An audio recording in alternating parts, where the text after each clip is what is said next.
This is an interview with J. Krishnamurti by Michael Dean in London, 1969. No doubt the demand for this latest work of his will take it to many impressions, as his previous books have done. For while he rejected deification as the star in the East, which was pressed on him by ardent followers in the 20s, his numerous world tours have recruited many converts to his philosophy, and his unassuming simplicity has kept them in thrall throughout this time. The foundation named after him now has its centre in Hampshire, where 70-year-old Krishnamurti will live when not on his travels or at his annual summer meeting in Switzerland. But even with all this activity, Krishnamurti still found time to talk about his philosophy to Michael Dean. Krishnamurti, you are opposed to all systems of thought, all systems of religious, political, or moral thought, and you say that in order to understand the world, one must first understand oneself, which means self-knowledge. How does one begin to acquire self-knowledge? I should think it's fairly easy. By studying oneself, by observing oneself, when you talk, walk, and your reactions in one's relationships. I think by observing in a choiceless way, you begin to see yourself exactly as you are. And if you don't condemn it or suppress it or try to change it, but actually observe the state of your reactions and your behavior, then that very perception, that very act of seeing does bring about not only change, opens a door, as it were, to much deeper penetration into oneself. You say that all accumulated knowledge is false information, since it is rooted in prejudice and prejudgment. How can one rid oneself of the accumulated knowledge and experience of a life? I don't think you can get rid of experience. But why, I should think the question would be, why is it that we always rely on the past?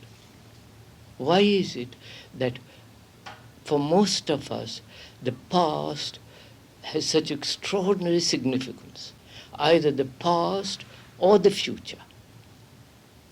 And apparently the present has very little meaning. And so we turn to the past or to the future. And to live really most completely in the present, one has to understand the past of one's conditioning, one's nationalistic, religious divisions and class divisions, all the family traditions and all that, which is the very essence of the past.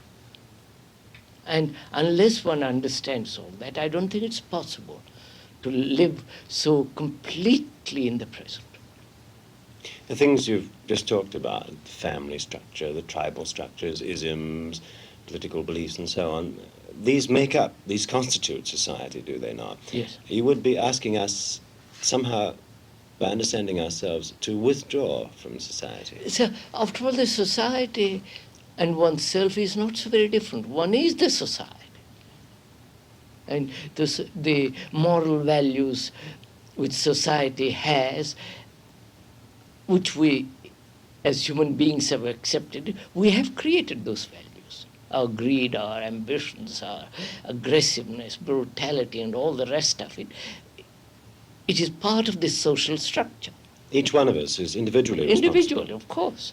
But some are more responsible than others, surely. Yes, perhaps, quite naturally.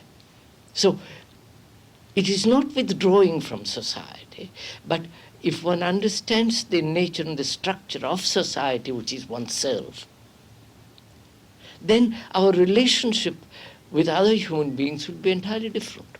It won't be based on this competitive, ruthless, brutal existence as it is.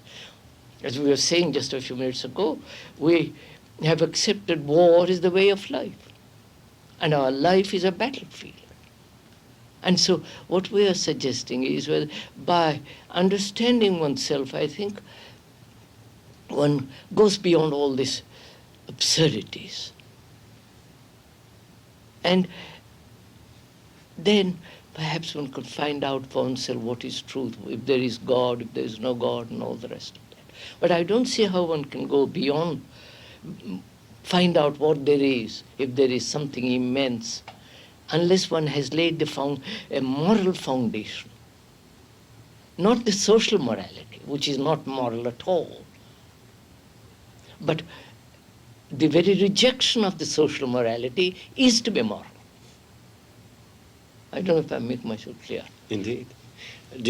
Would you dismiss all organized religions? Have they nothing to offer?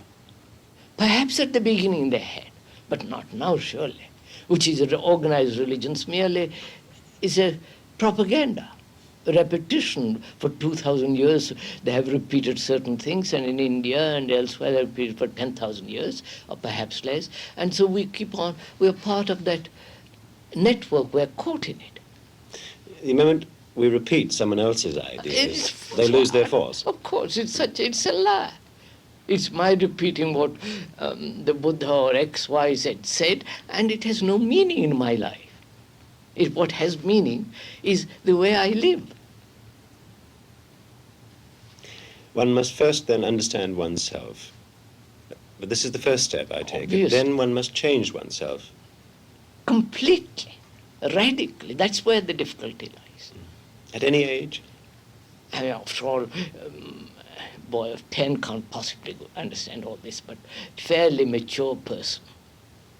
But before you have reached maturity, you have already committed yourself to the neck. And by changing oneself, ultimately, one changes society. Obviously. I mean, the minority always changes the society. Doesn't one run into a problem here?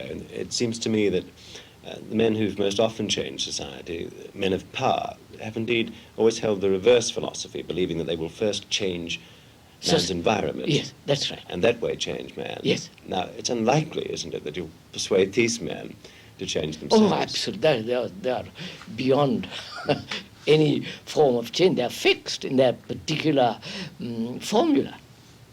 So I think a minority who really feel the immense necessity of a radical revolution, psychological revolution, those are the people, ultimately, in the religious sense of that word, do bring about a change in society. It's always been that way. Not the believers, not the idealists, not the people who have formulas and systems, but people who actually see how they live and transform their living. Not according to any pattern. Krishnamurti, you've said many times that the conflict and friction in society, in the world, is merely an echo of conflict and friction in the individual. Yes. But couldn't one put a case for conflict and friction in the individual psyche? Hasn't it been a useful dynamic in producing valuable I'm things? not at all sure. I'm not at all sure it has had real significance or real meaning. Why have we conflict? Why do we accept conflict as a way of living? Why? Why should we be in conflict? Because in ourselves there is contradiction. We're born with it? No, I mean, not only the social environment and the family tradition, the whole nature of ourselves is so fragmentary, opposing each other, contradictory.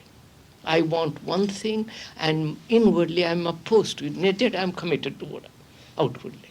So there's this constant contradiction which must inevitably bring about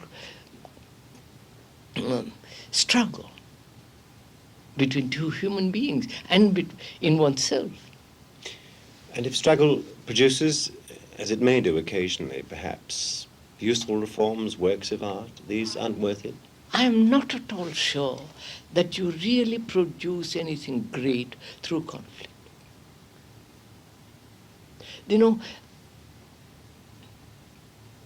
The tension that one has